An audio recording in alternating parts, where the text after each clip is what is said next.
Alright, so I've accepted a couple of standard deck submissions. For people that aren't aware, pretty much everything I do on this channel is data driven. And recently had a sub-survey. One of the few different questions I asked there was, should we revisit Standard in Hooglandia before the fall? And 32 plus 41% voted yes, we should. For those that aren't familiar with two-party systems, if you vote indifferent, that's just like adding your vote to whichever two won. So because yes at 32%, indifferent gets added to yes. So I've accepted 2 standard deck submissions for today. We're going to kick things off with a base green version of green-white counters featuring Vivien, Arkbow Ranger, and Barkhide Troll, along with things like Conclave Mentor, Huatli's Raptor, and some other things. And then we're also going to play some blue-red prowess today. So let's go ahead and dive on into some matches here with this and see how it goes. If either of these go okay, I'll probably entertain taking a couple more standard decks, but for now I've just taken these 2. We're going to reserve judgment for after these set. Zach Braggerty, thank you for the 13 months. I appreciate that. Welcome back. Thanks for keeping me around.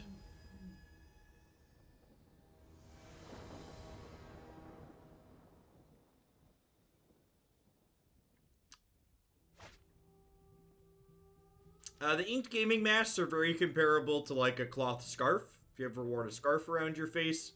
Which that's actually something I've thought about a lot, because it like is really funny. Like all of these conspiracy theorists talking about how masks are bad for you and kill you. It's like, well, have y'all never worn a scarf before? They must live in warm climates and have never worn a scarf before, because it's basically exactly that. Are they fightful? I have no idea what that means, Socio Penguin.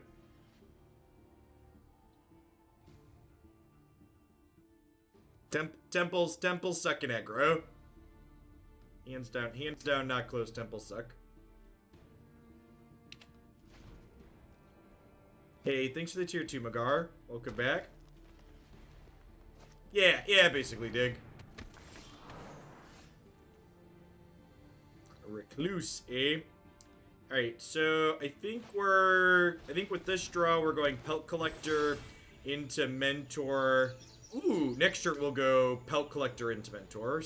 I was gonna say we'll go Mentor into Stonecoil Serpent next turn, but now we can go Pelt into this. I mean, like, the same types of people that will tell you masks hurt people or are nonsense, or like the same types of people that are gonna tell you that universal healthcare won't work, right? Despite the fact that universal healthcare works in lots of places around the world. Like, their opinions aren't based in reality, they're based in fantasy. They're capable of logical, consistent thinking. They wouldn't be the people they are. Alright, so I think we play this for 2. And then we play Huatli's Raptor, and then we play Venerated Loxodon, and then our opponent either has a sweeper or concedes.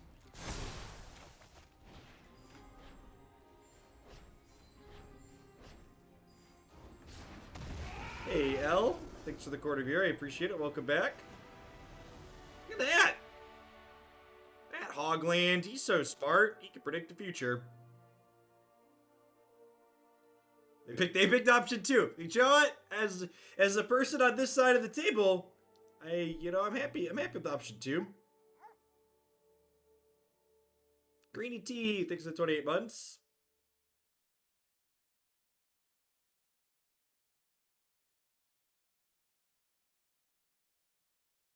I don't really know what the opponent's doing. I'm gonna click submit.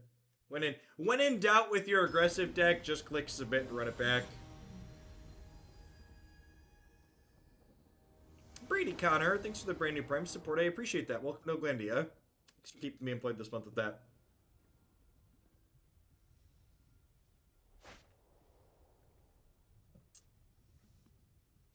Yeah, this is fine. Tapped lands suck again, but that's about what it is. Do I play Paper Magic? Does anybody play Paper Magic right now?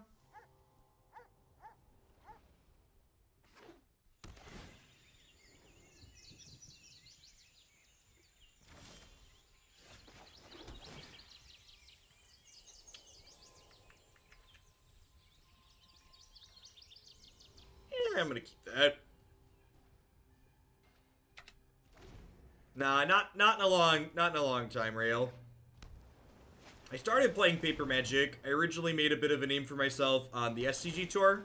I have I'm on their leaderboard for some of the most top 8s in their tournaments, having traveled to play in a bunch of their events and played in a couple of their Players Championship tournaments. But it's been a while since I played much Paper Magic.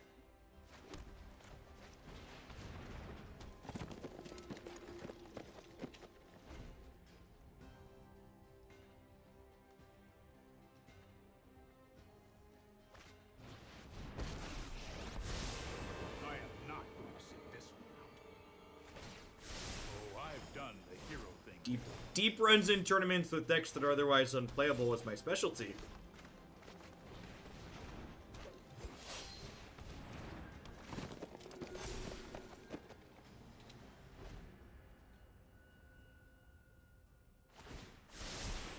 I've got time.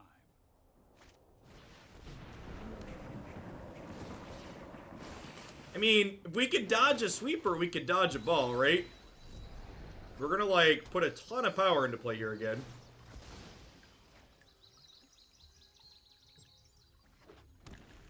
Are my paper games anywhere on YouTube to watch, or no? Yes, the SCG tour has a pretty deep,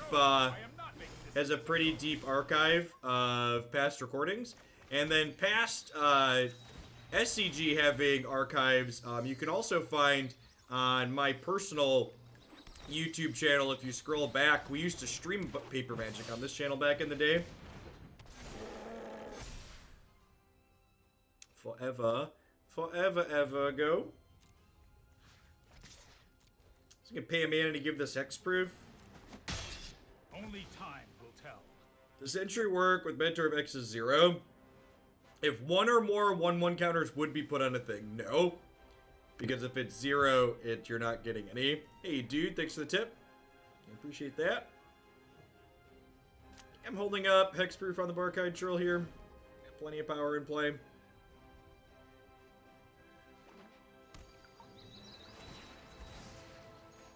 This land number 6 for Uro. It is. Card number 6. Or Lux Ash Control sounds good. Lux is one of my favorite champions for sure.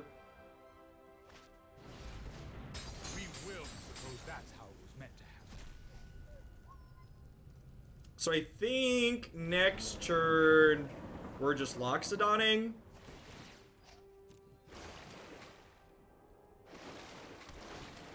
Oh, you know what I almost did, but I didn't put it up? Should we have a breeding pool counter on screen for how many breeding pool decks we play against today? I feel like that would probably be beneficial, right?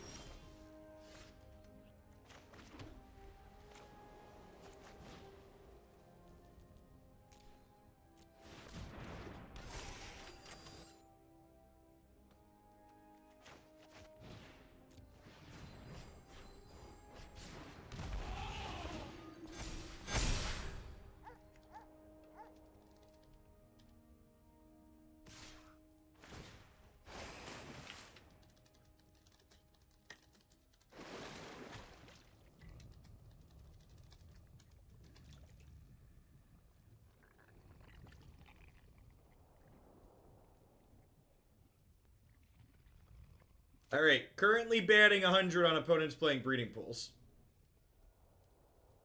Currently batting 100, no blocks.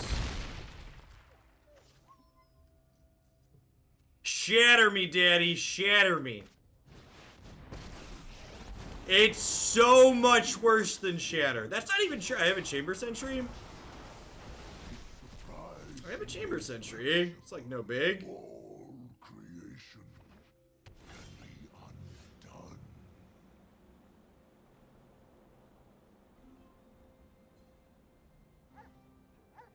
Remember the old days of Ravnica Standard with Breeding Pool worth the scourge of everything? Pepperidge Tribe remembers. Yep. I remember playing a Teamer Flash deck.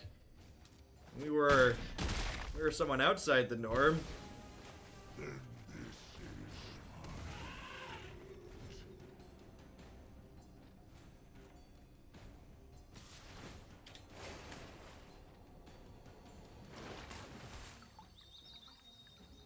LKR Moose, thanks to the third of a year. And I fight so good, thanks for the 5 months. Is it breeding pool the best thing you can do in Standard? I believe so, yes.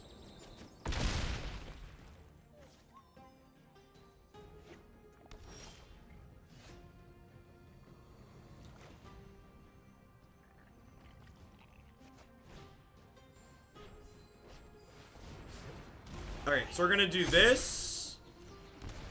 And then we're gonna do this. I've survived. And we're gonna have this shoot this. You picked the wrong fight. Go. They have 3 cards in their bin. Sorry I'm late. This might be a bad idea. Oh, you know what?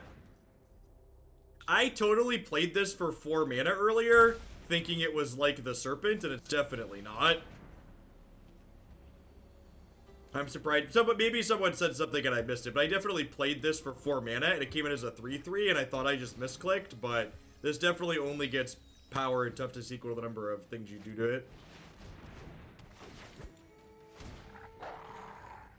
And it did kind of matter because,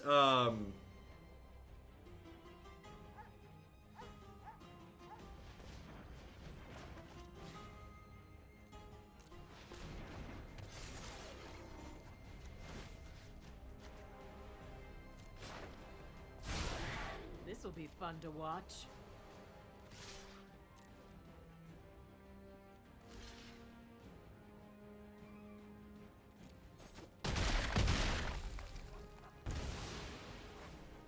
oh, is Ugin's Conjurant legal? Yeah, actually sounds better. I agree. Having a card that's just an XX sounds better. Want to swap that after?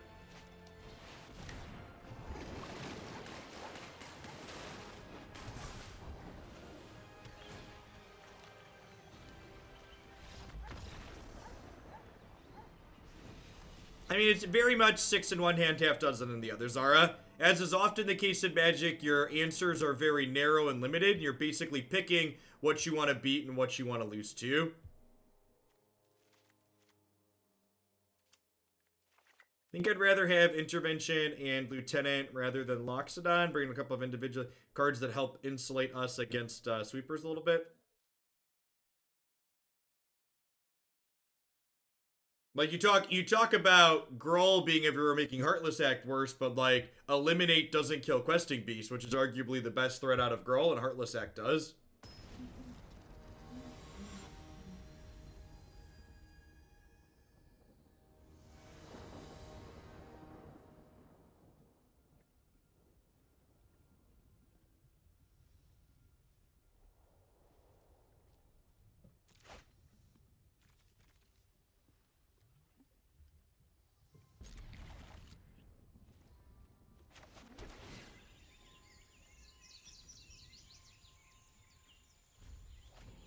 Yay! Tap lands in my aggro deck. Yay! You think the fireball potential of the artifact... I'm going to give you a timeout because you don't know what this card does and you don't understand. If you think this card has fireball potential, I would encourage you to read the card.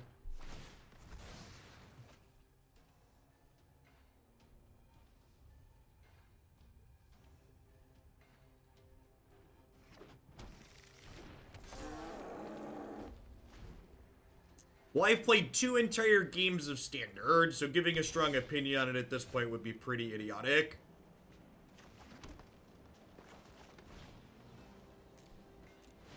Normalize people's ability to say, I'm not sure.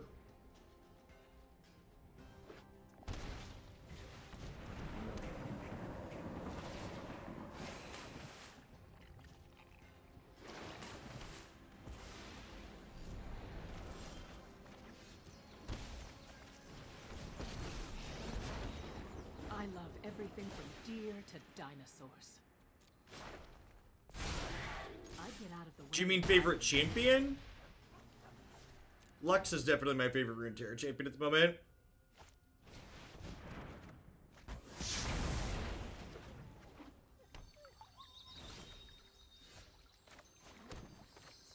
So we'll lead on Conclave Mentor. We'll get to play Chamber Sentry as a 3/3.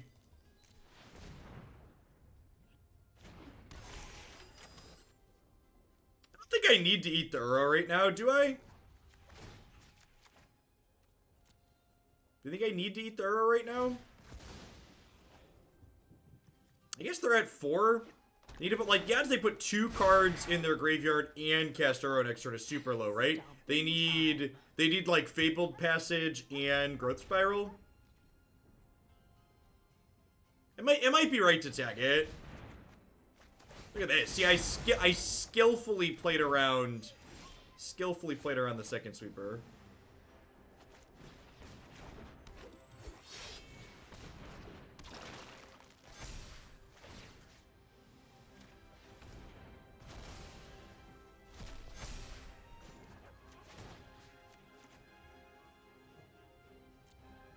Actually, so this is gonna pump this next turn when it comes into play. So let's put 2 on the Scooze for now, huh? This'll be fun to watch.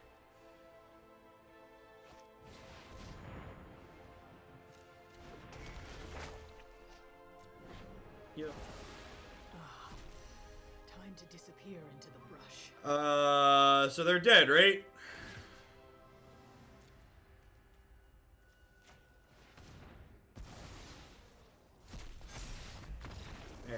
Good stuff. Good stuff.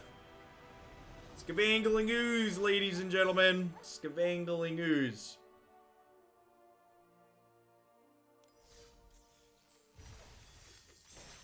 Just lucky. Thanks for the 22 months. I appreciate it. Welcome back.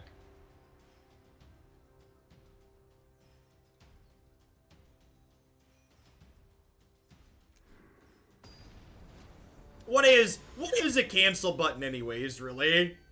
What is a cancel button? Why even put it there?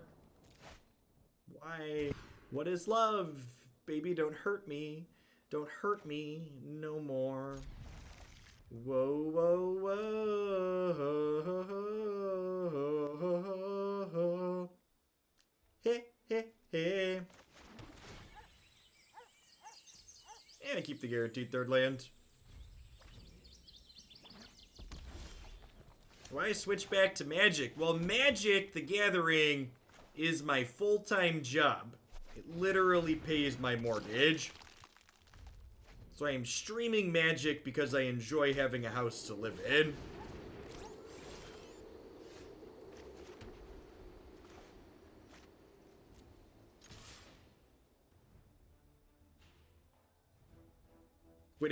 Quitting my job amid a pandemic seemed like a poor life decision.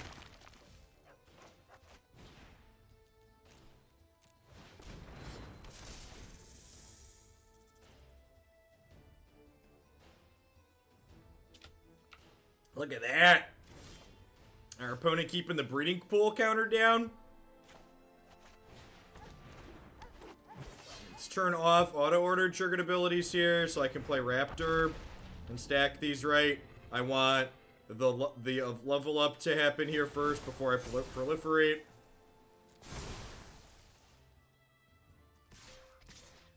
I think I'm fine trading here. My wife let me know my quarantine hair is approaching the level of a man bun. Might be necessary. So then we get in trouble here if they have double 1-mana spell, but outside of double 1-mana spell, that attack is great for us, so.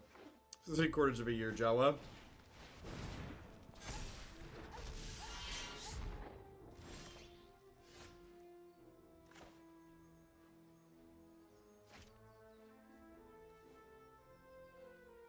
I think I can take a turn off to cast this. And again, want to stack this so we level up and then Loxodon. Cobra Commander. Thank you for the entire year support. Let's get you a sword to go with that shield.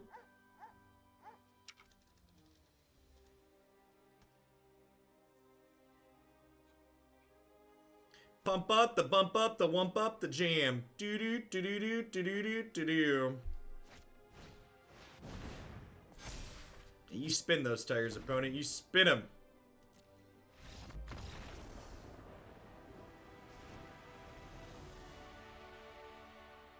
Alright, so Night of Autumn sounds great. Glass Casket sounds great. Venerated Loxodon, I know it was okay there, but in general, we don't want to be tapping a bunch of our stuff in this matchup a lot of time. Like, it worked out in that game because our opponent stumbled, but in general, not fantastic. The vigilance on this actually seems kind of appealing, and I kind of like the fact that we can, like, trade our stuff off aggressively and be okay with this. What if we trim some Vivien's here, just because she's a little bit on the expensive side in terms of how quick she is?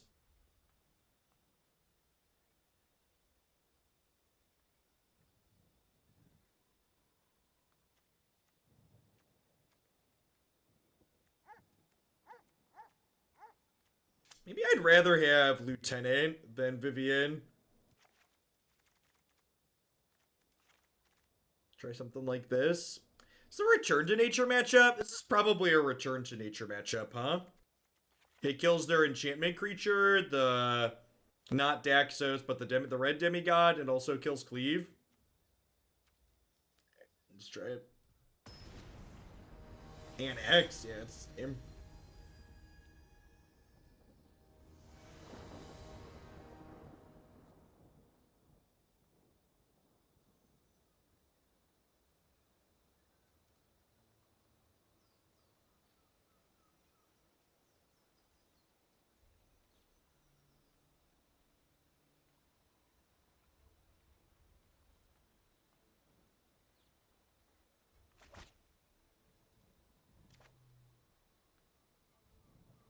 Hey, MB, thanks for the 20 months. Welcome back.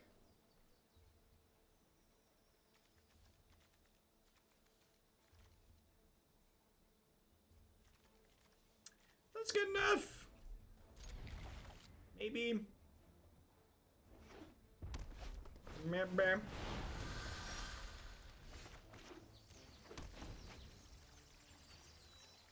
Our deck is base green, so like only having one white's not a big deal.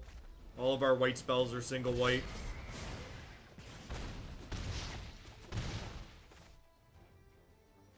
Light them up. We're on fire. Oh, ho, ho, ho, ho. Do, do, do, do, do, do, do, do, do. Play Huatli's Raptor out here, especially with them having a shock face up. Just like 2-3 for 2, gum the board a little bit.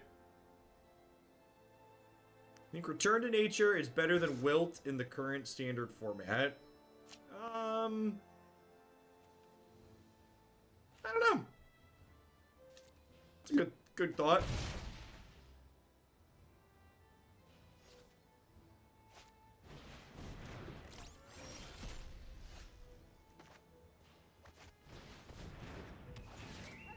Exile that, please.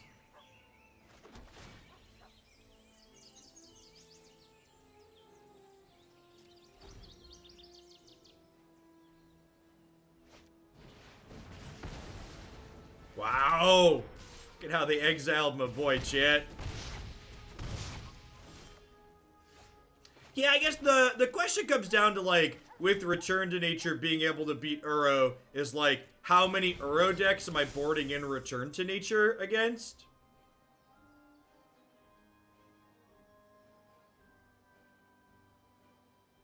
Why didn't I attack? Oh, it is Vigilance, right? Because I play Magic the Gathering, so I'm illiterate.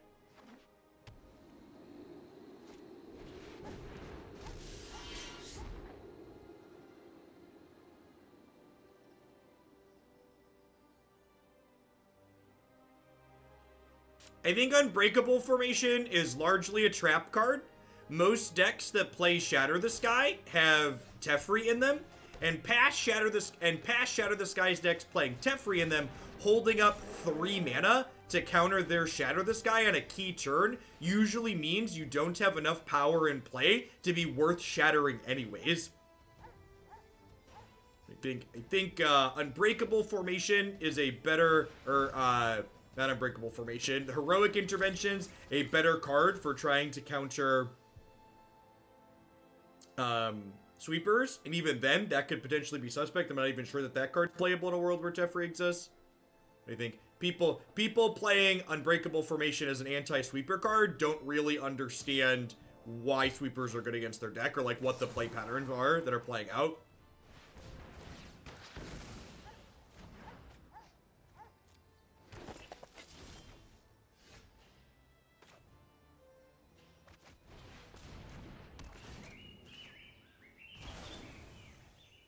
I'm gonna attack with Stonecoil Serpent here, I think. Just start pressuring him out.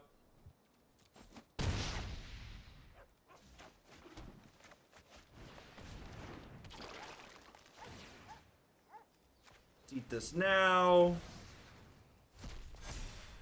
Is Fight as One the best anti-sweeper card considered? Yeah, probably, honestly. Yeah, Fight as One's a good anti-sweeper card too because of the resource efficiency on it. Also suffers like Unbreakable Formation does from Teferi being a thing. But again, I think the resource efficiency on it is a pretty key distinguishing factor. It's very difficult to hold up a bunch of mana index like what we're playing. Yeah, we talked about Heroic Intervention. I'm not actually sure Heroic Intervention is good enough.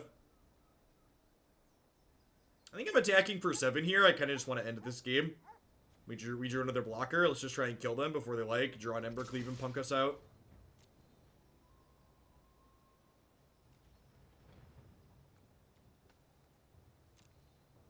Voracious Hydra is just better than Ugin's Conjurant at 4 mana. No, it's not. Far from it. The appeal to Ugin's Conjurant and Stonecoil Serpent and cards like that is the fact that they fit anywhere you want them to fit on your curve, and they allow you to have more control over how fast your Loxodons come down. So very, very, very different cards. No, I don't think you could really play Fight as One in the deck that we're playing. That's why I'm not playing it. So I don't think Fight as One is good in this deck. That's why I haven't registered Fight as One. The anti-sweeper cards that I have in this deck are the 4-drop Knight that gives you creatures when things with 1/1 counters on them die. And, there's a couple of Heroic Interventions to the board. And honestly, Vivien, the Planeswalker, is like an anti-sweeper card to a degree, because it allows you to continue adding pressure to the table without extending into a sweeper.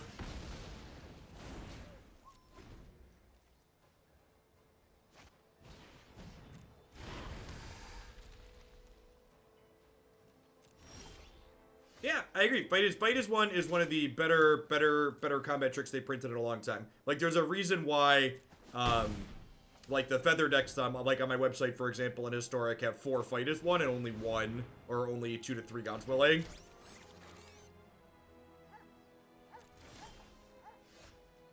See, this card. This is a good anti-sweeper card.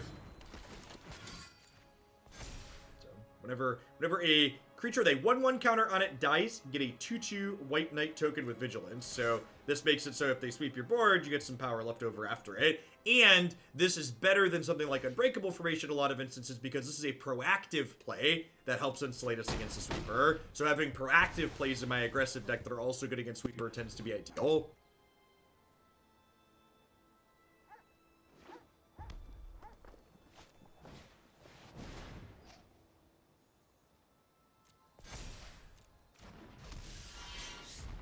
Yeah, it's very, very akin to Maneuver. Yep, can also put a counter on itself when you don't have a board.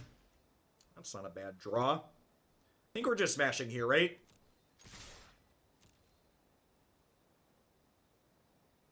And we're just gonna like play a 7/7.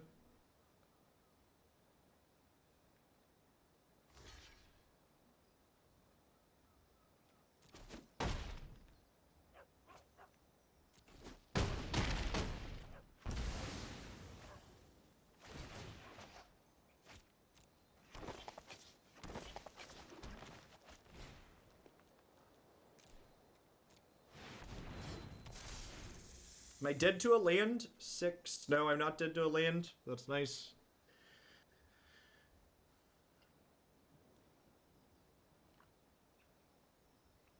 I'm enjoying seeing a Spark Hunter Mastercard as a home swear. I don't think that card's particularly good.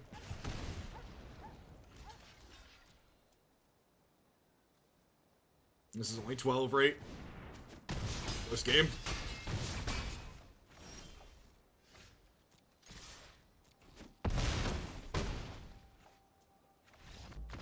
Yes, yes, great. Yeah, it doesn't say other. Hey, let's put some Ugin's Conjurance in here over the Chamber Sentry.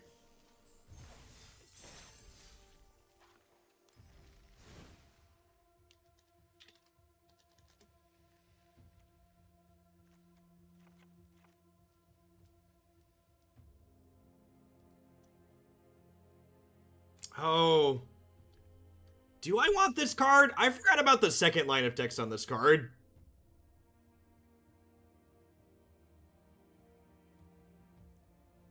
Yeah, I actually like Chamber Sentry better. Like, the other one we can play as an XX, but like... Yeah, we're usually playing these for 1 or 2 anyways. Yeah, I thought it was Endless 1. I thought it was a non-Eldrazi Endless 1. Yeah, I'm actually just gonna leave the deck how it is.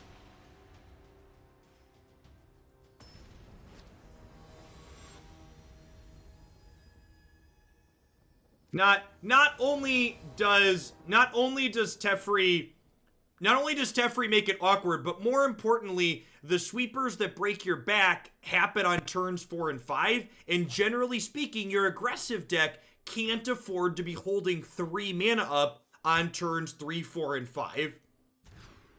Again, just like if you actually think about the way your average games are playing out in decks like this, you'll realize that Unbreakable Formation is not good against the Shatters that are beating you.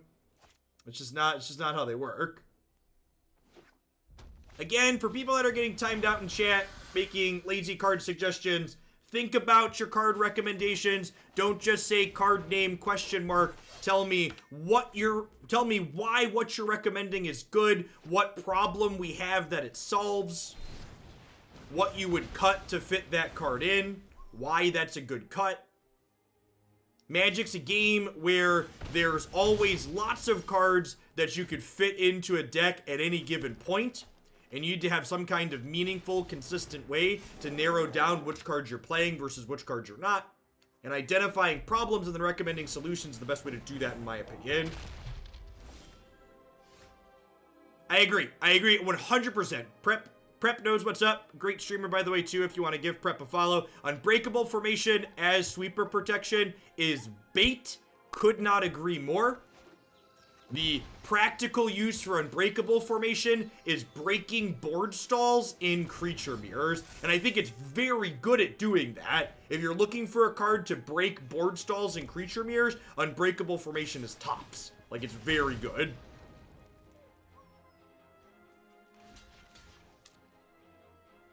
We need an Embercleave tier. And again, the last game we played against Red was a lot of fun and pretty interesting, but that was largely due to the fact that our opponent never drew a copy of Embercleave. Now, our opponent has drawn a copy of Embercleave, and it looks like we just can't beat our opponent's combo deck at this point. Because, like, I could navigate here and, like, stack block this to kill it, but every creature they play from here on out is just going to be a combo kill, essentially. We have 6 ways to kill Embercleave post-board, but game 1, when it shows up, we just don't have any counterplay available to ourselves. I'm going to board exactly like we boarded in the last red matchup. I'm going to bring in Knights, Lieutenant, Casket, a couple of Return to Natures, trim our top end, mostly. Harita, thanks for the 3/4 of the year. I appreciate that. Welcome back. So, Wildwood Scourge does not fill Chamber Sentry's role. Again, the key thing to building a good aggro deck is having an efficient curve. Look at the curve of my deck. Look at the curve of my deck, and look at how many 1-drops I have versus how many 2-drops I already have in my deck. It's so very important to building good aggressive decks that are capable of winning, that understand how often you're going to be able to curve out consistently. Chamber Sentry helps us do that, whereas more 2-drops do not. That's the important distinction here. Curve consideration is big.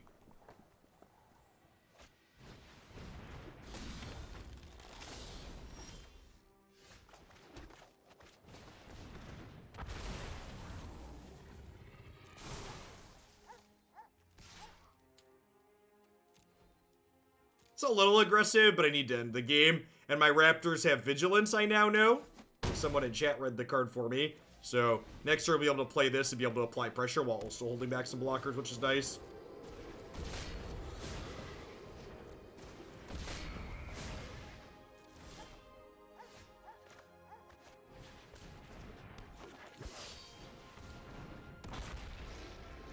So we'll give Pelt Collector a 1/1 counter, then we'll proliferate.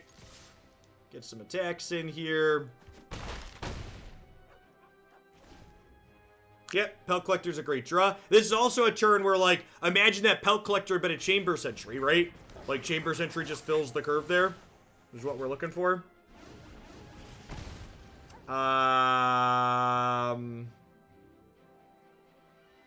Hey, thanks for the tip. Or for the Biddy's Beetle.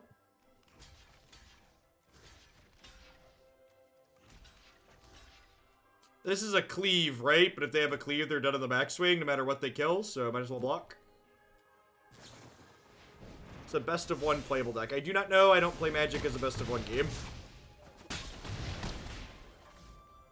Yeah, so like, if I know blocks, they're dead on the backswing, but like, they're not dead on the backswing if they're not dead on the backswing if they don't play Embercleave and they play a blocker. So it's correct to block there in the event that they don't have Embercleave and they're planning to play a blocker and try and race us over 2 attack steps.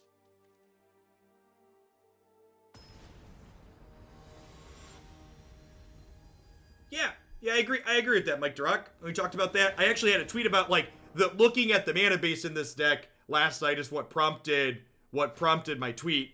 But talking about how, you know, a fundamental problem with Standard is that, like, aggro decks have to play a bunch of tap lands. We just got done talking about how, when making card consideration, trying to maximize our ability to curve out is really important, and tap lands actually run counter to that, right? Like, tap lands make it difficult for us to consistently curve out.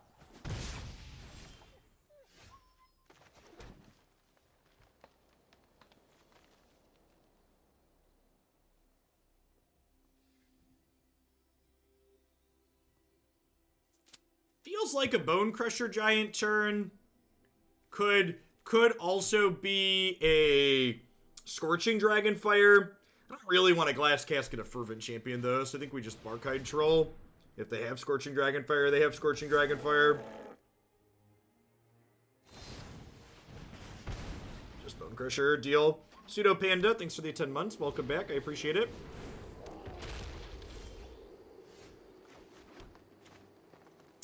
I think I am going to go ahead and Glass Casket the Bone Crusher Giant at this point, though. I'd like to minimize their chances of playing an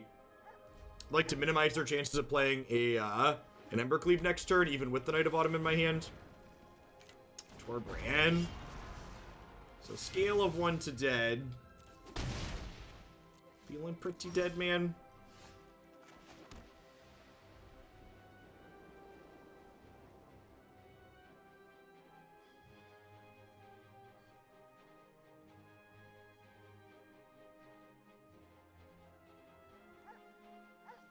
I think we're just playing Lieutenant and putting the counter on the Lieutenant, and then we just die when they Embercleave us next turn.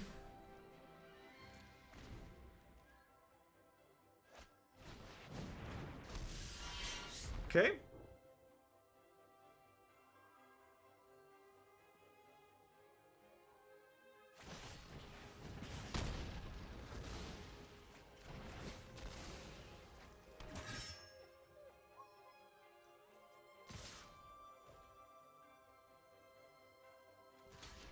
This attack is something.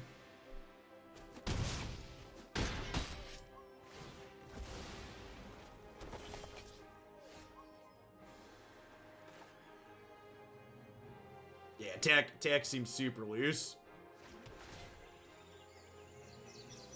Yeah, I'm in for that.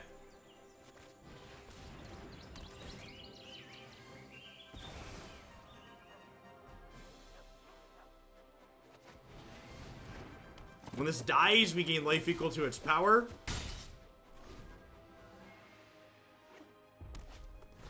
Correct. Yeah, the mana base of this deck does not support playing Brassy.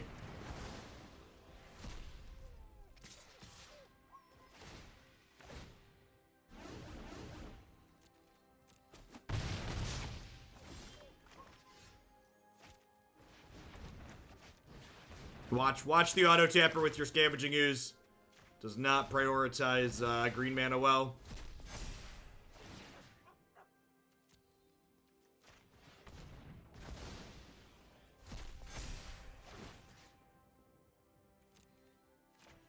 Well, our red matchup when they don't have Embercleave seems good. Weird how that works.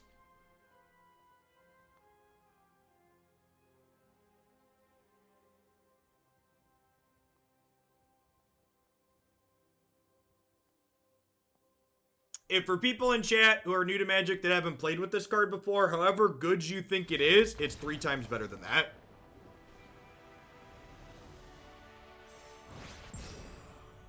I think the mana base could potentially support Yarvo. Like, we're playing 4 mana Vivien. We can cast her pretty consistently. I just don't really know that I want a 3-drop in my deck necessarily.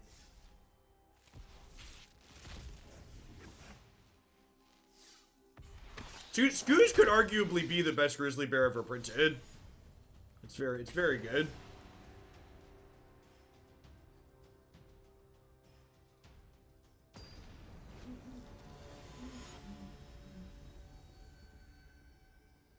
Daily Deals did roll over.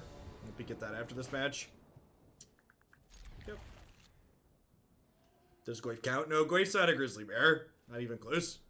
Does Goyf count as a Grizzly Bear? Stop it. Get some help. Kids these days. Is Goyf a Grizzly Bear? You do get a Sword, Pixieval. Thanks for the entire year support. I appreciate it.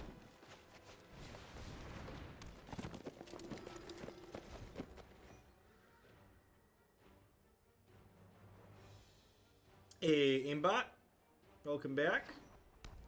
When you drop your sub off, you lose your sub badge. However, if you resub, you pick your badge back up at where you left off.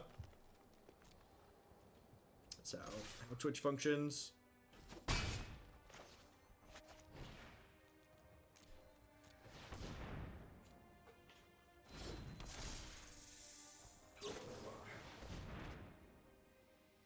Alright, we're up to 50% breeding pools, looks like.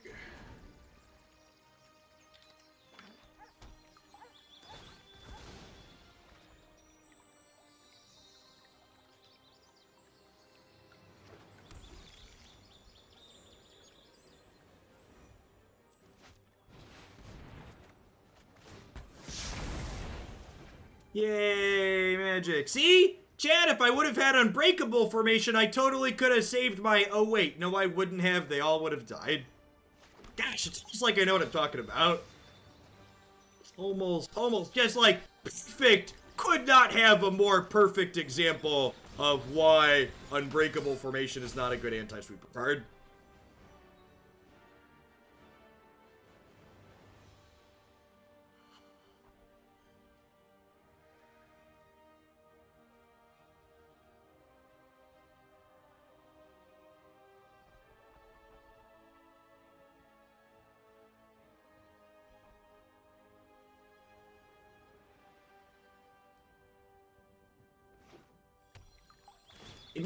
I genuinely think, much like printing 1-mana acceleration was a mistake, that reprinting unconditional 4-mana sweepers was a mistake. I think even with the downside this card has, it's far too good. And they get their Scavenging Ooze down first here.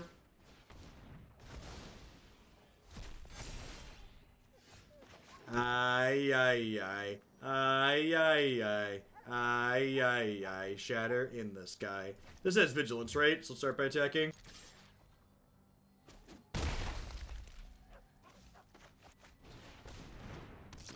I mean, my kids are pretty great. They're lucky that they take after their mother. Is Kaya's Wrath acceptable giving... No, I don't think so, Gunslinger. The format that Kaya's Wrath was printed into, the mana cost wasn't really restrictive. No, I think Kaya's Wrath also wasn't okay. There weren't really Esper decks that didn't play Kaya's Wrath because they couldn't cast it.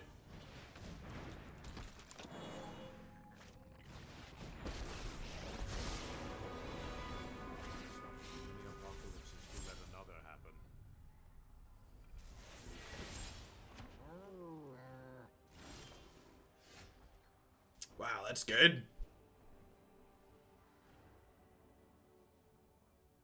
Wow, this card sucks to play against, huh? Man, can you believe that? Teferi Planeswalkers have never sucked to play against, right? It's just like, I don't have any, like, all of my permutations on how my attacks work here just, like, kinda suck because they just, like, get to phase out one of my things.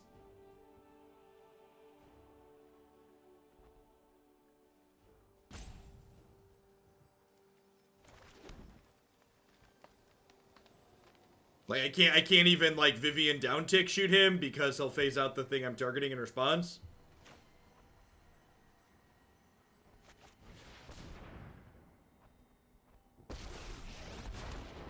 Oh, I am gonna love tearing this place to the ground.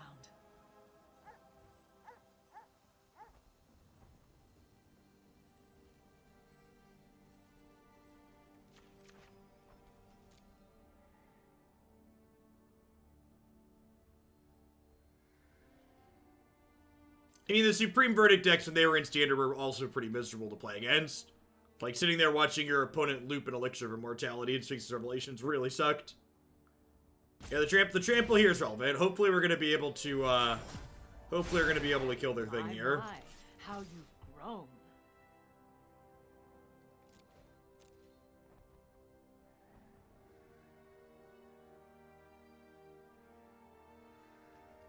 Recluse plus Teferi is pretty good.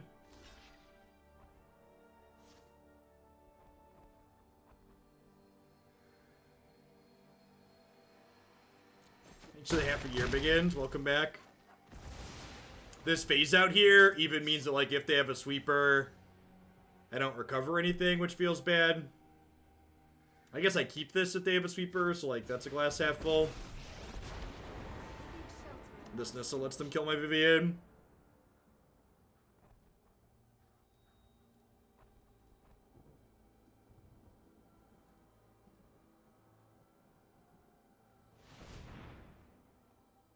Yeah, I mean, like, deck is beatable is like a pretty crap reason. Like, with that kind of logic, like, all decks are beatable. If I don't have a plan, I'll just make one up. No, things that phase out don't come back until the beginning of your next turn.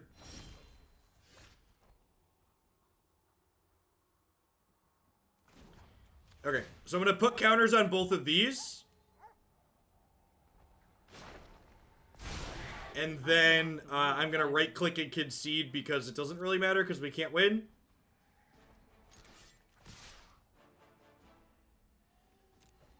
Like, I have to, like, sit here and play the sub-game against their Planeswalkers.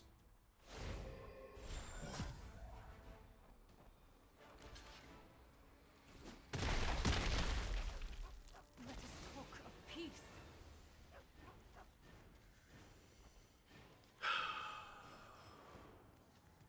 And, like, okay, I guess I could, like, play the second Vivien out to kill the Nissa, but, like, then I'm losing my Vivien. I guess I'm losing Vivien regardless. Close your eyes and listen to the sounds of the wild. I can help you no more.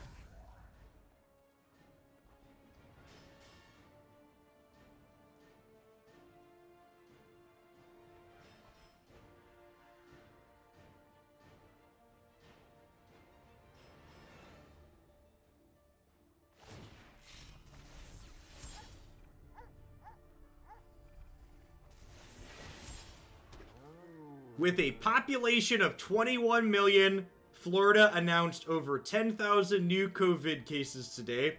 With a population of 2.6 billion, China, Japan, Korea, Vietnam, Thailand, Malaysia, Indonesia, Philippines, Australia, and the European Union averaged 6,000 new cases today. Sorry, almost 7,000 new cases today. I need to hone my skills. It's, is this what Trump meant when he said he was going to make America great again? Right on schedule. Are we number one?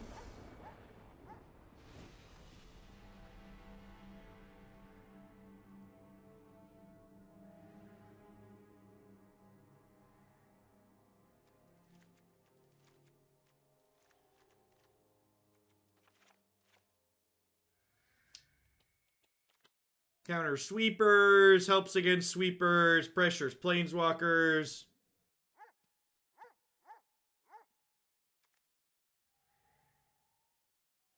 I think I want any of these. Definitely want to keep skews because they're almost assuredly an Uro deck. I think I just trimmed one of the Chamber Sentries as filler.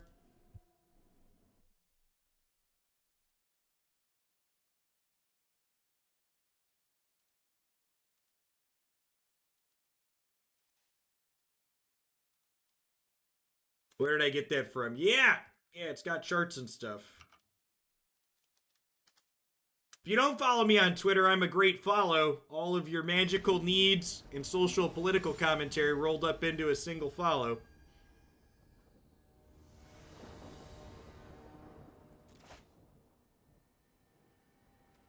Yep.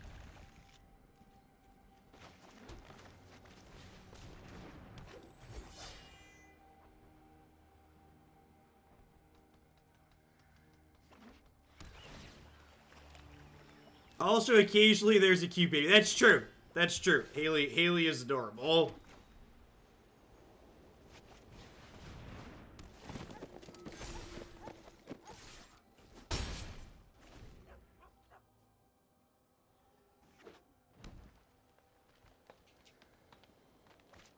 I followed Jeff's Twitter so I can see which Magic card should be banned from being president next. God bless. God bless us, everyone.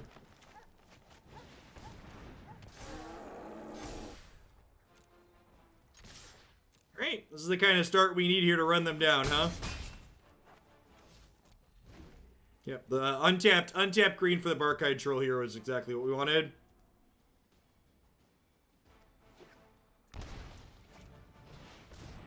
I mean, at least if Teferi was president, he could, like, phase coronavirus out of time and space. That would probably be worthwhile. I'd vote for that platform. We'll phase coronavirus out of time and space 2020. Isn't that one a platform we could all get behind?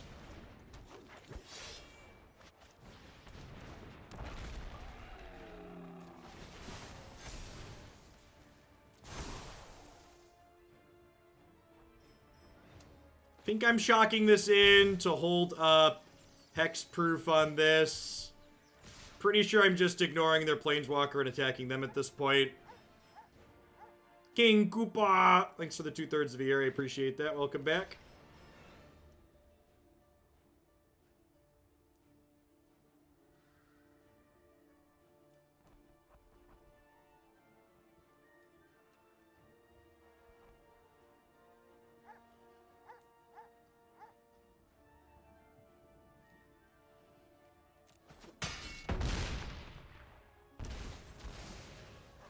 Now we gained 2 life. Opponent's never going to catch up now. We're at 20, chat. Look at how far ahead we are on the scoreboard. Yeah, they didn't... The fact that they didn't jump there is incredibly good for us because it implies they don't have Shatter lined up. If they had a Shatter lined up, they'd jump there. Yeah, I believe Maine has had the best COVID response in the United States, is my understanding.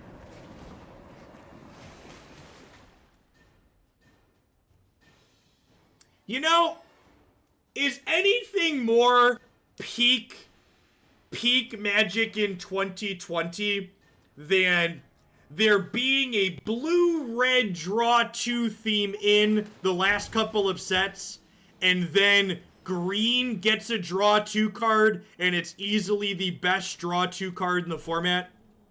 Is there anything that embodies Magic in the year 2020 more than that?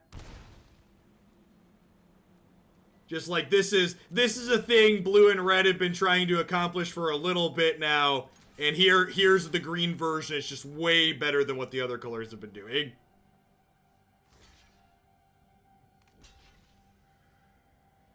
Please die.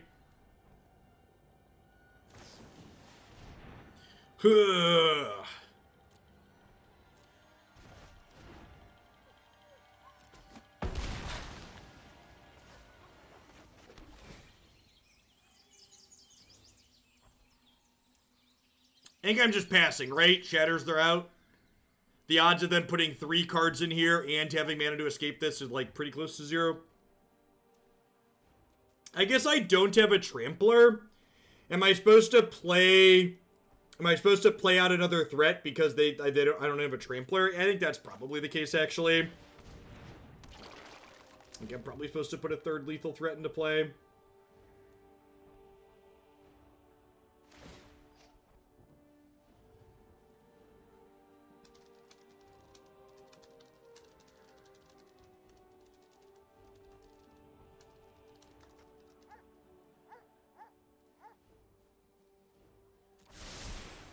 Here goes nothing.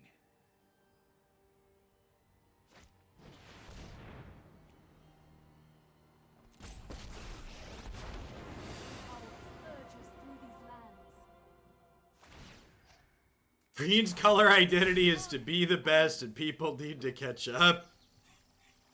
To the 20 months so far. Yeah, looks like we're gonna get on the scoreboard here at least. We'll see how game 3 goes on the draw.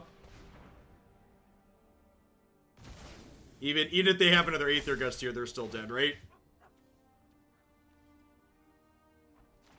Incoming Fog is 2-mana Fog still legal in this format?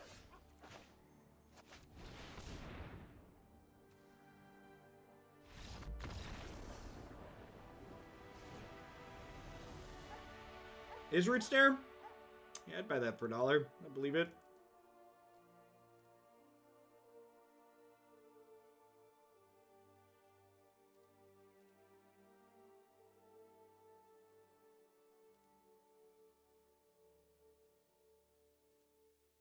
Tiger Yamamoto, thank you for the 7 months. I appreciate that. Welcome back. Thanks for keeping me around.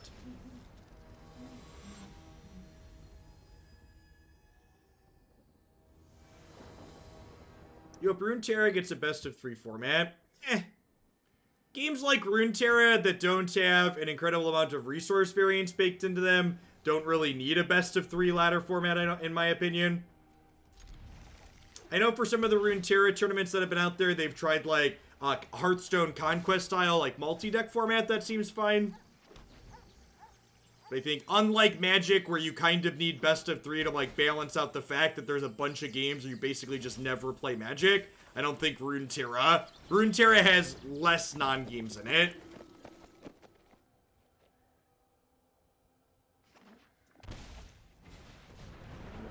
We let on Conclave Mentor here as opposed to Scavenging Ooze to encourage them to play Uro. If I play Scavenging Ooze on 3 there's a good chance that my opponent does not play their Uro out.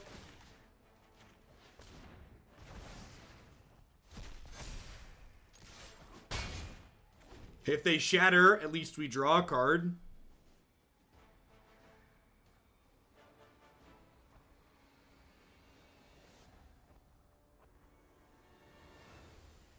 Depending on how your deck's built in Runeterra, occasionally you could have non-games. Like the Lux Shen mid-range deck I've been playing a bunch of. Occasionally it like just draws a bunch of six mana spells and you die, but like those games are pretty few and far between.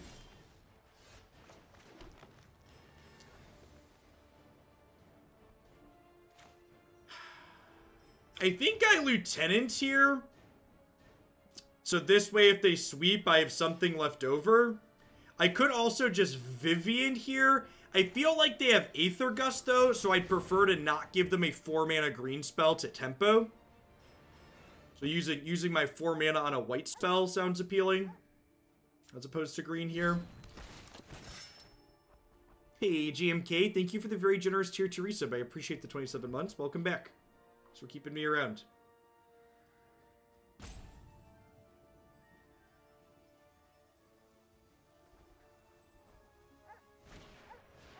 Okay, read on the Aether Gust was good. Am I interested in topping this? I feel like the answer is no.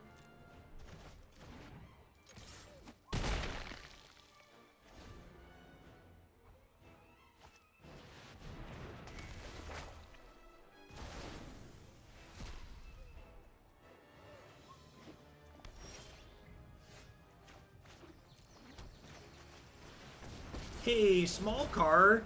Thank you for third of the year, and thank you for the absurdly generous tier 3 sub. Welcome back. Thanks for keeping me around. You know, my health total doesn't really matter here. I should have shocked in that land and eaten a card out of their graveyard. That was definitely a mistake.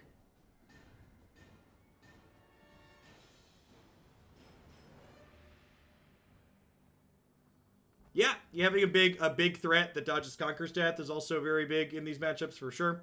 Stacko, thanks for the 14 months. I appreciate that. Welcome back. Thanks for keeping me employed here.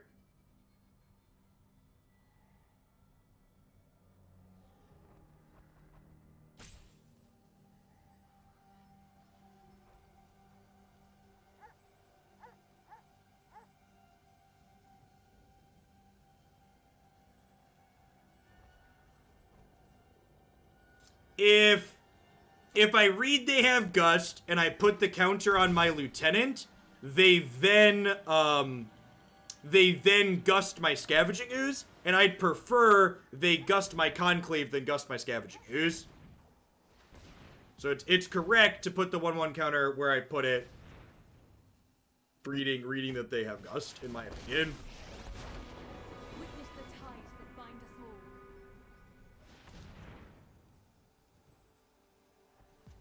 If they don't have another Gust here, we could be okay. They have like another Conquer's Death?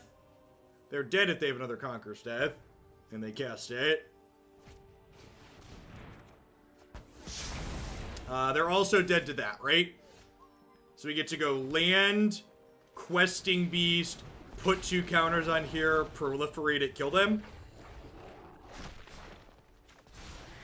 My, how you grow.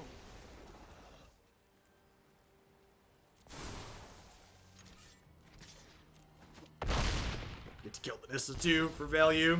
Bump the deck you spent your shillings on. Yeah, I forgot to bump decks with shillings yesterday. Although I'd also like to say you didn't ask me which blue-red prowess deck you wanted to bump with shillings, so like, you know, we're playing the blue-red deck next today, so was it that one? We're 4-0 so far today. Obviously broke the format, right?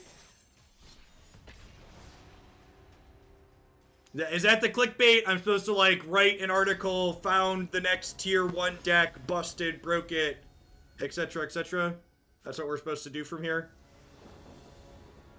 Have an incredibly large sample size here at 4-0.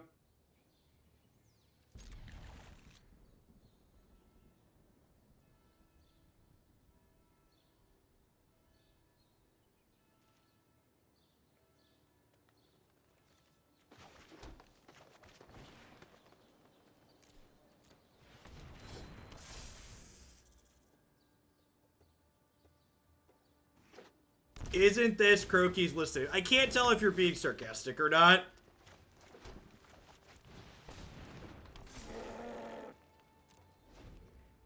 They're all Croaky's lists? Is that the joke? I'm pretty sure the joke is they're all Croaky's lists.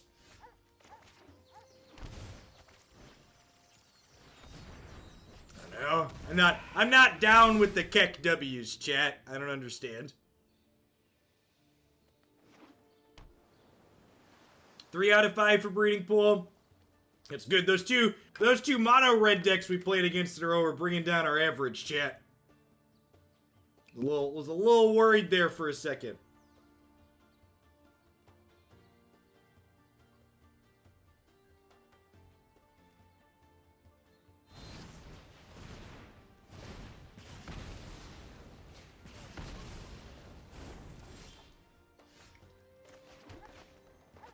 Decent pickup.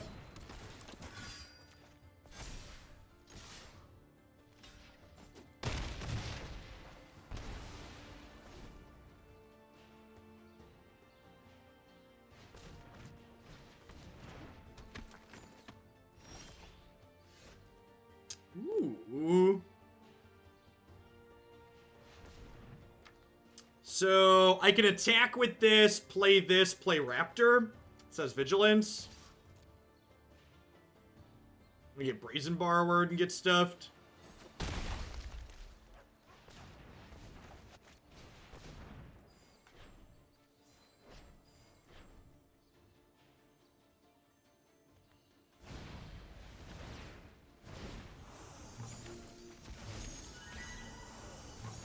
Isn't magic fun? Do you like magic, chat? I like magic, chat. It's fun. I enjoy recasting my spells over and over and over again, chat.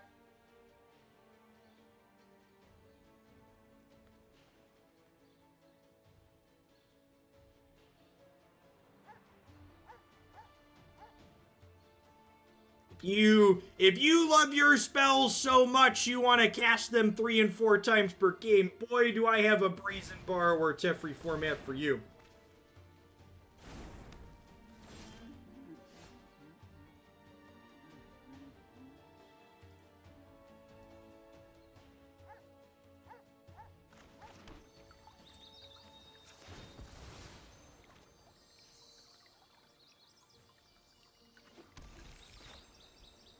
Alright, so if I do this...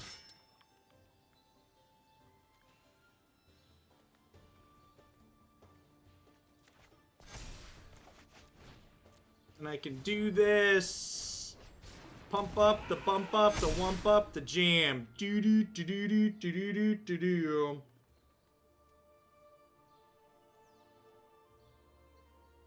This game looks fun. I'll be reinstalling Arena thanks to today's stream. Love you, Maddie.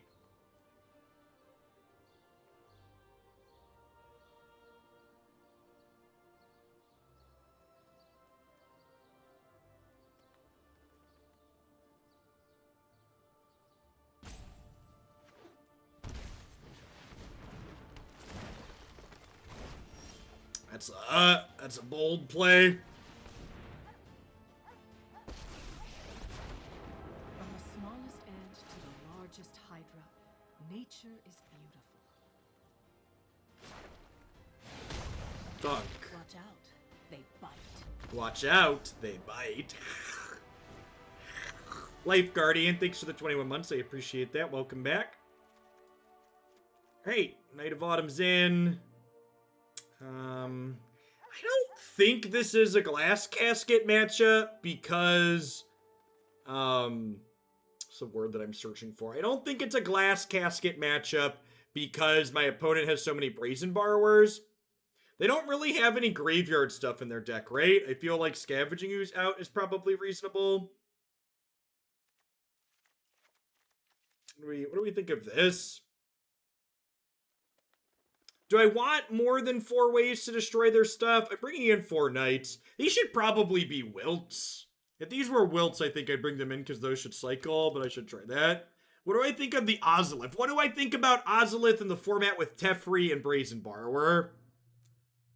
Probably not good.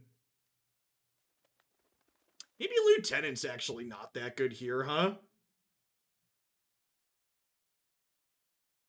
It's kind of expensive and gets bounce. And maybe Heroic Intervention is good. It gives our stuff hexproof. It can blow out inside of combat.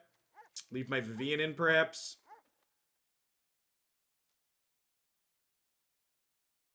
The odds of you being able to uptick and then downtick Vivien are pretty low. You also want a card like Knight early on, so like fetching it with Vivien is incredibly slow.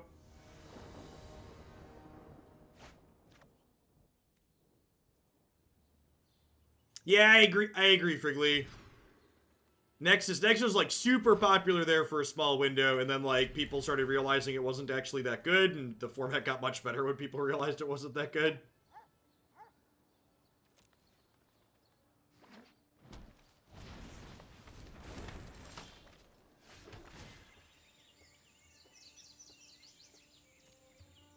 Sounds fine.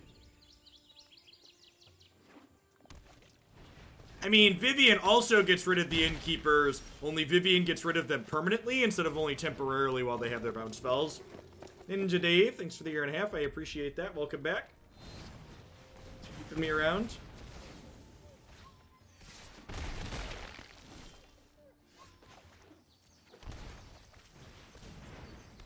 This is my 4-3. There are many like it, but this one is mine.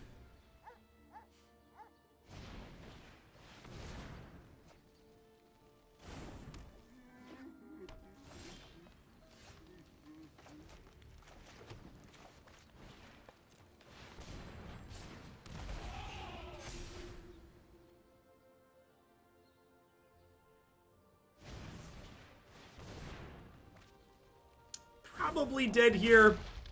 Our opponent's got the board gummed up pretty well. Their health total is fairly high.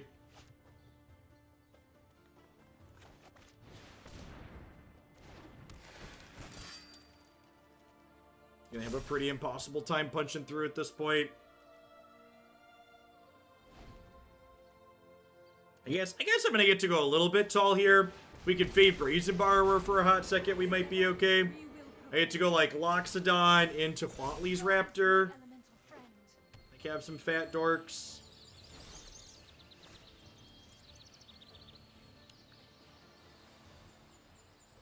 So I can play this as a 1/1 and then Loxodon and then Raptor.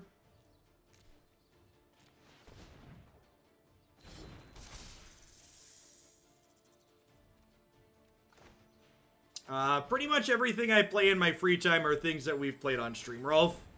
So most notably the Lux Shen mid-range deck is the thing I've been playing the most off stream.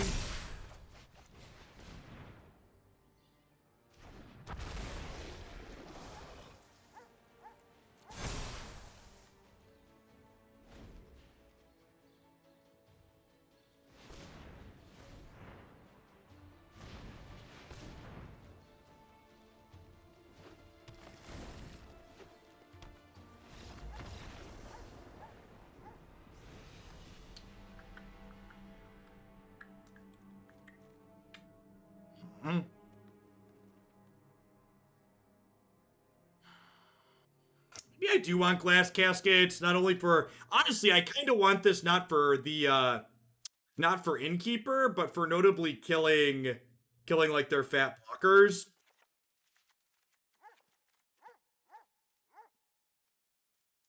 Why concede there? It didn't look unwinnable. Well, they were going to play a Giant that was huge on top of the board state that's already gummed up. And my opponent has a Planeswalker and other sustained sources of card advantage in play. So a board where we're a little bit behind is incredibly unlikely for us to come back and break parity later. So I just disagree with your assessment that we were in that game.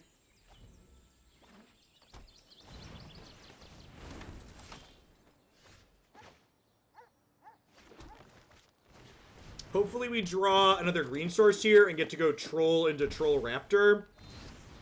It's never not Bone Crusher Giant on 2, huh? That's super unfortunate. It's pretty punishing for not playing Troll on 2. I think I still just do this. Yeah, maybe with Stomp in mind, I'm supposed to just Troll on 2.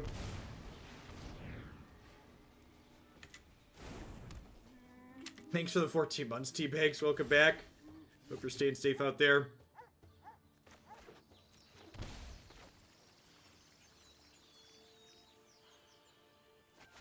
I think we're just doing this.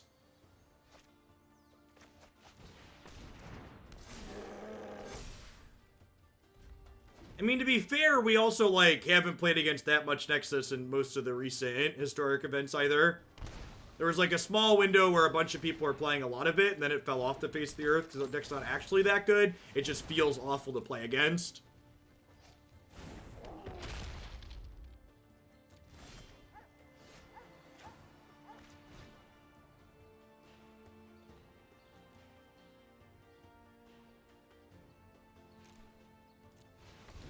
We just do this to go as wide as possible here. It could also be possible that we're supposed to play Vivien there to start pumping up a Barkhide Troll so that way we can eventually punch through their stuff.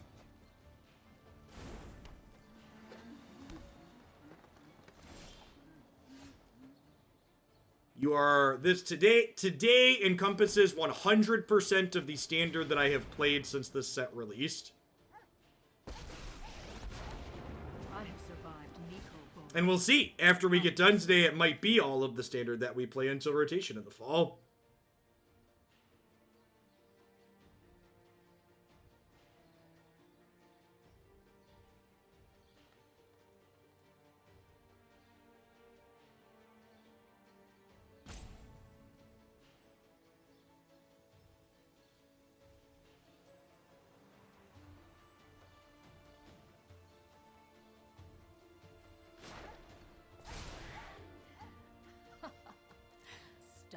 time. And so this is a position where we're at a board stall, but they have Innkeeper and we have Vivien, so we're like kind of at parity. They have some card advantage, but I have a way to add to my board guaranteed every turn. So we're not just strictly dead like we were in the previous game that I conceded.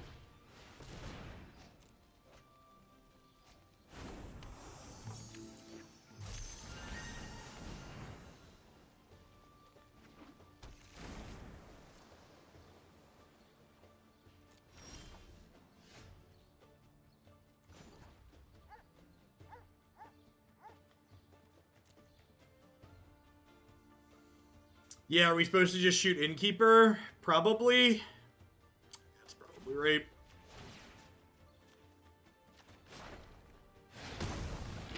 We're gonna tear you apart.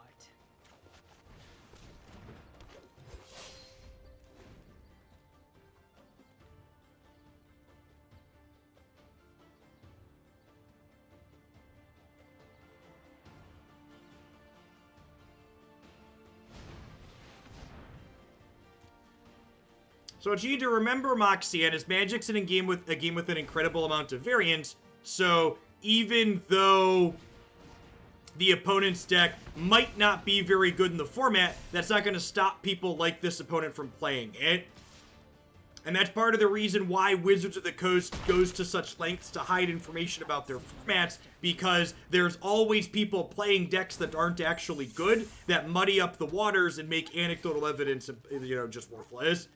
And again, here, this feels like a point where we're not dead in the short term, but, like, my odds of winning this game are basically zero, so I'm just going to go ahead and move on with my life.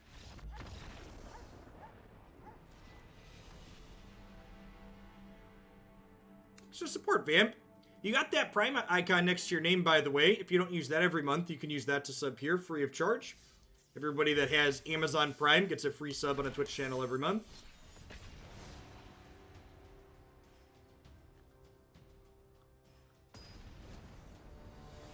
Thanks for the biddies, Goons.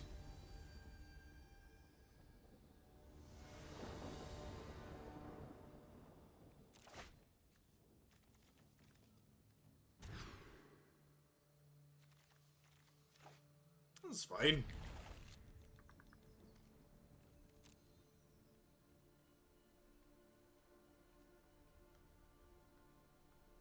How long do you have before a sub streak gets broken? I believe it is... I believe it's 7 days now, but I don't know that for sure. I'm gonna keep that guaranteed land. We'll go Mentor into Lieutenant. There's sub gift coons.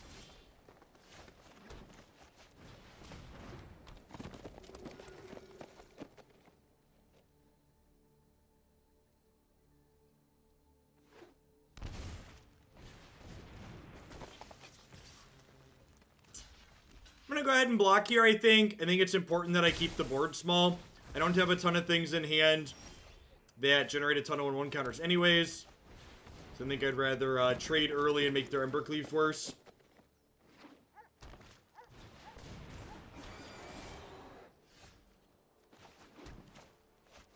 I'm gonna go ahead and power up Lieutenant here, so we can block this profitably.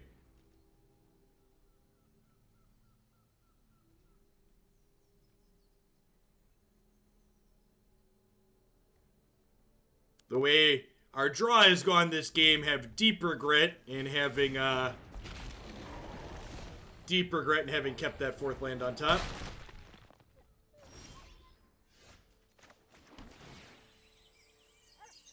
So something to know, Jace the Man Sculptor, the day you get charged for your sub up isn't necessarily the day that your resub message shares, because Twitch is very stupid. It was easily one of the worst changes they've ever made. How standards felt so far to be? Kind of middling. We've actually, every deck we've played against has been an Embercleave deck or a Breeding Pool deck. I hope you're ready to fight for your life. Dare you stop this? Waterbender, thanks for the 5 months. That's true. We are at only 50% Breeding Pool decks.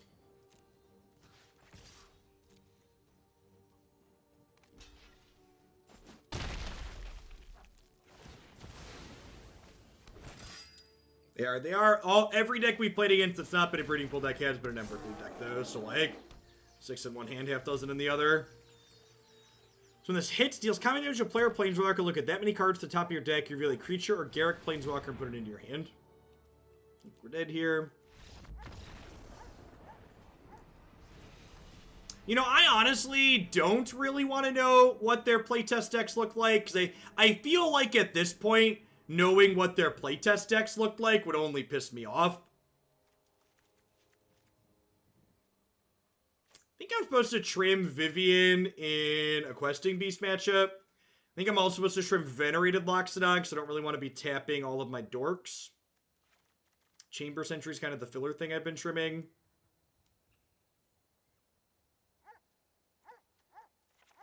Maybe Vivien is better than a couple of Chamber Sentries at the bottom.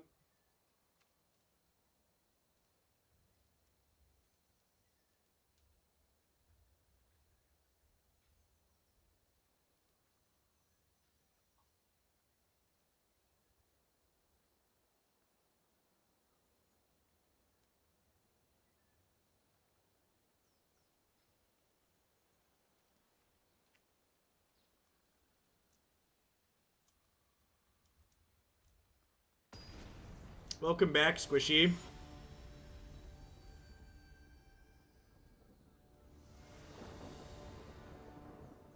I believe, I don't have a source on this offhand, but I'm fairly certain there was an article where they talked about they didn't think Field of the Dead would be competitive. If I recall correctly. Which probably says a lot about a lot of what's happened in the last little bit.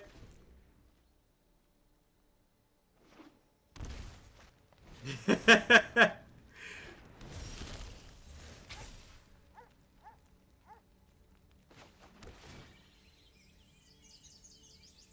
think I'm keeping that, because next turn I get to go Pelt Collector into a 2-drop.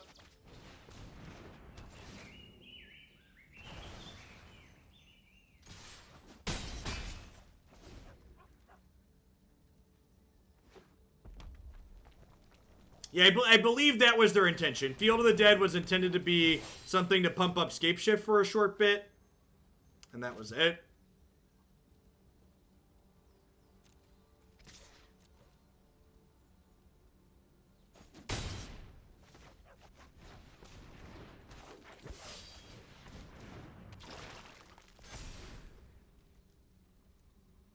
I mean, to be fair, Scapeshift with Field of the Dead wasn't overbearing. I actually think M20 Standard was the last time we had a really good Standard format. For people that don't recall, Black-White Vampires as an aggro deck was super competitive in M20 Standard.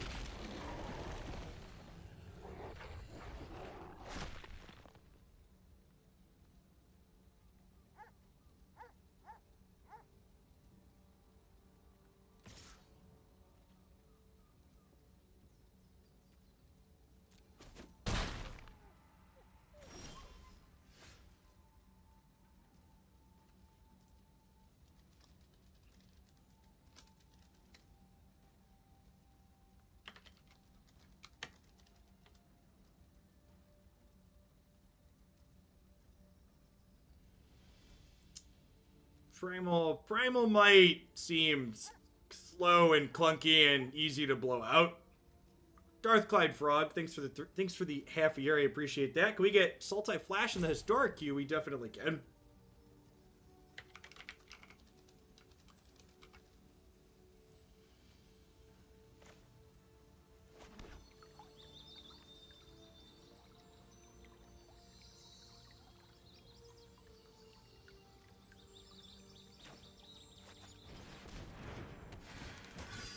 It's not one mana fight at sorcery speed is not 1 mana removal. Stop it. Get some help.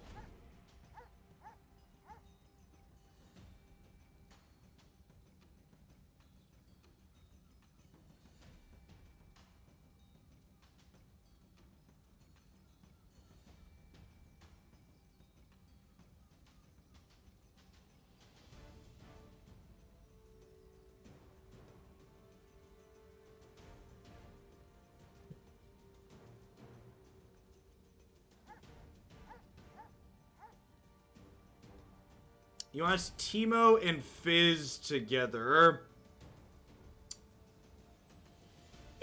Yeah, I think we could try something with that, Ryan. Thanks for the tier 3. Welcome back.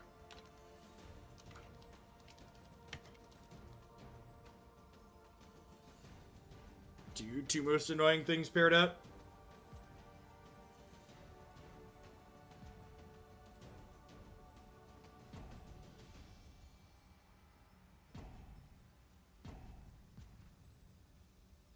If you want to send in a specific deck list, you should use the forum frog. If you want me to put together, a build myself,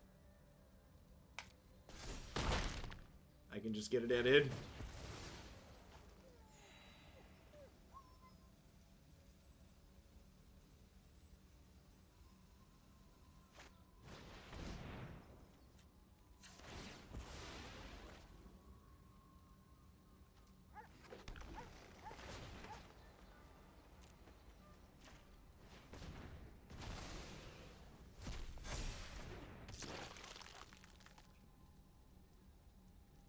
And hey, look!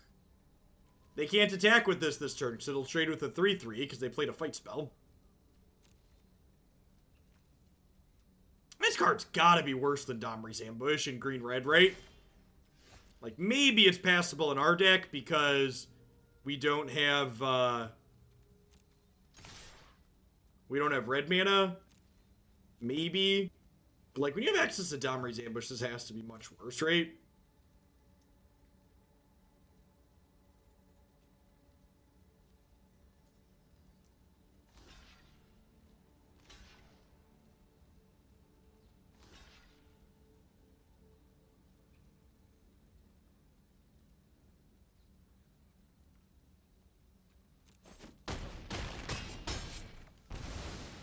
Okay. I'm gonna do this now so they can't Bone Crusher Giant me in response.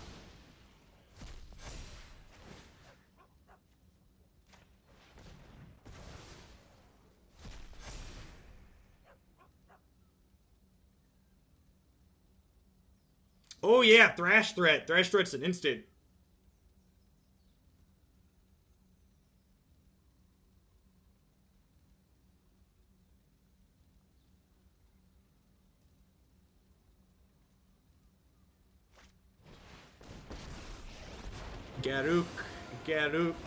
Garuk is on fire. Doo-doo, doo-doo, doo-doo, doo-doo, doo-doo. They have to trade and chump this turn at least, and they go to 1, right?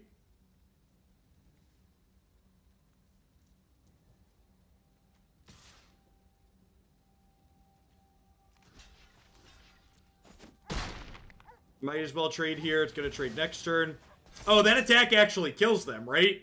Because it pumps up Pelt Collector. That's funny. I didn't realize that was going to happen. It was just right to block, even without that happening. But they also missed it. God bless. You love to see it, chat. You love to see it.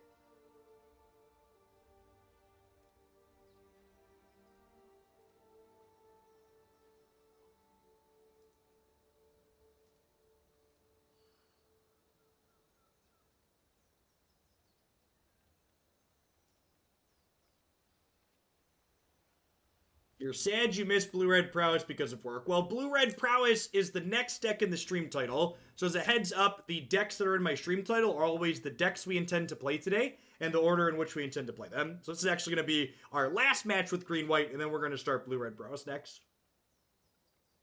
So we're going to finish up this one against Skrull. We'll play some Blue-Red Prowess. We'll wrap up with some Poros and Runeterra. We'll call it a day.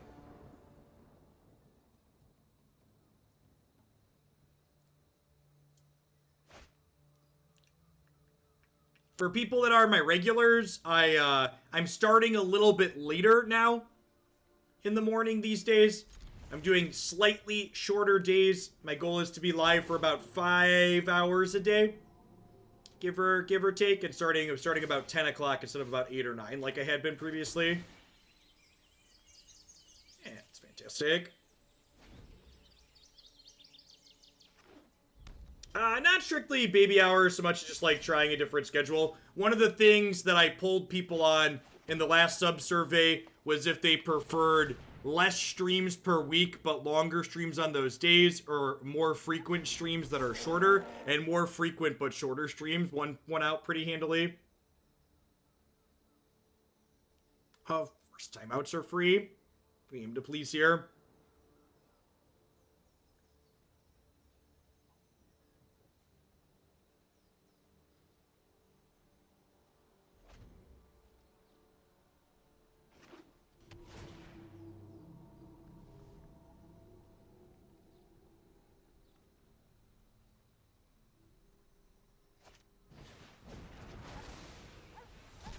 Yeah, it's a bit of a balance the way I do my content, because for example, for people that aren't familiar with this industry, doing more days but shorter streams is technically worse for Twitch presence because you build up more viewers the longer you stream in a day on Twitch. However, posting content more frequently is better for YouTube content and the YouTube algorithm.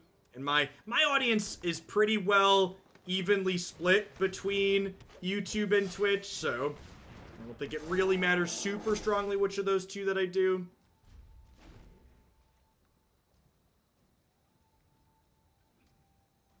Runeterra is great.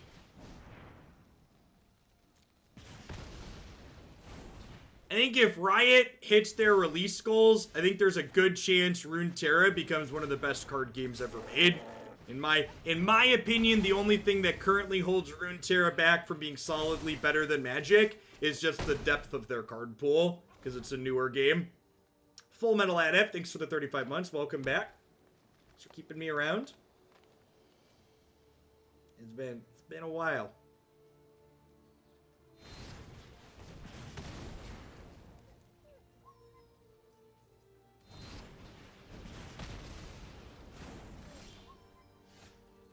That's a phenomenal draw.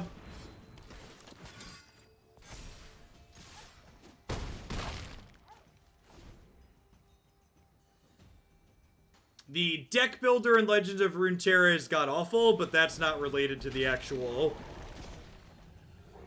That's not really related to the actual quality of the card game. That's more of a software thing, which you could argue is semantics, but I think it's an important distinction. Close your eyes. Breathe. And listen Whoop. to the sounds of the wild. Almost made an oopsie. With my aim and their claws. You feel historic is better than standard? Well, unlike most people, I try not to give strong opinions on things they don't have a lot of experience with. I will say that we've played 6 matches of standard so far today, and 100% of our matches have involved the opponent either playing the card Embercleave or playing Breeding Pool. So there's that as a metric that's important. The Breeding Pool deck's all ramp. Yeah, basically the Adventures deck is like not a growth spiral deck, but it's a Clover. It's a Clover plus the Giant deck. We played against Bant for one of the matches, so we played against White. This build actually felt super reasonable. A lot of so I looked at this was a build around submission for green-white 1/1 counters. And when I was looking at a lot of different configurations of builds that other people have been playing, a lot of folks have been playing base white for the new M21 Planeswalker, and I feel like Vivien and Barkhide Troll are just better tools than the double white cards end up giving you a lot of the time. A card that really stood out to me as being fantastic is Lieutenant here. So this was one that gives you some insulation against sweepers, which is nice, but also just applies a decent amount of pressure to the table, and the fact that it helps you when your things are trading off in combat and other creature matchups felt really good. Protection from multicolored incidentally makes it very good against both Gruul and Teferi, which is nice. Yeah, so it was a build around for green-white counters. Loxodon was a card I could kind of take or leave. I boarded it out a bunch, but I also don't think the fact that I boarded it out a bunch means that it's necessarily bad. Something that's very common in aggressive decks is you want to be as linear as possible game one, and then regardless of what you're playing against, you want to pivot to being a little bit more interactive or having more counterplay. So having this as a card that like lets us be super linear game one that we then board off of as we pivot post board seems pretty reasonable. Unbreakable Formation I don't think is a very good card. I think this card's much better against control on average because it creates board presence on its own. I think Unbreakable Formation is similarly good to Loxodon in creature matchups where you're looking to break board stalls.